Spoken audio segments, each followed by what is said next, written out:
আরে ভাই সরেন, এরকম পারাবারি করতেছেন কেন? হ্যাঁ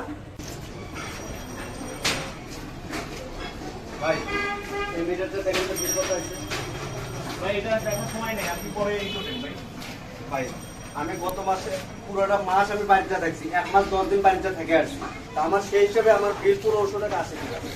আমার সব কিছু তো বন্ধ করে রাখি। আরে ভাই আপনি যা ব্যবহার করছেন তাই এই সাথে আমারে বলতেছেন কেন? আমি তো ব্যবহার করিনি ভাই, আমি তো বাড়িতে গেছিলাম। আমি এটা সব তো অফিসের কথা বলেন। আমি অফিসে গেছি, অফিসে যা আমি কথা বলছি এই টেবিলে ওই টেবিলে ঘোরাঘুরি করার পরে আরে ভাই ঝামেলা করার কোনো কাজ আছে না। ভাই কথা ক্যামেরাটা আমি আলাদা। ওনারা বলছে আপনার দোষ, আপনার কথা বলছে যে আপনারা এটা দেখতে বলছে। আরে ভাই সরেন, এরকম পারাবারি করতেছেন কেন? হ্যাঁ বিল লেখার সময় তো খুব পারাবারি করেন, যে কথা কথা বললাম তো আপনাদের সময় নেই না, কথা বলার সময় নেই আমাদের সাথে। আমি 1 মাস বাড়িতে থাকছি, 1500 টাকা কেন উঠলো? আমি অফিসেও ব্যাখ্যা পাইতেছি না, আপনার কাছেও ব্যাখ্যা পাইতেছি না। এই ব্যাখ্যাটা আমি কে দিবে আমাকে? এই ব্যাখ্যাটা কে দিবে আমাকে বলেন?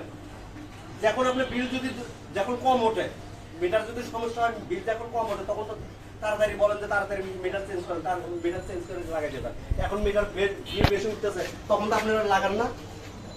হ্যাঁ এটা কি করবেন করেন, না হলে আপনাকেও যাইতে দেবো না। আর যে বিল ইয়ে করবে আসবি, লাইন কাটতে এলো তারও বান্ধবো, আপনারও বান্ধবো।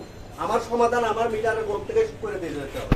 আমি কোনো টেবিলে ঘুরতে, অফিসে টেবিলে ঘুরতে পারবো না।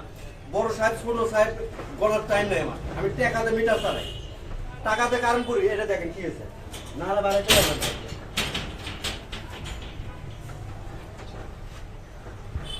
ভাই আপনার মিটারটা অনেক পুরনো হয়ে গেছে তো এটা চেঞ্জ করে নিন। মিটার পুরো না হয়, মিটার নষ্ট, মিটার সমস্যা, তার আপনি বিল তো এত বিল লিখলেন কেন?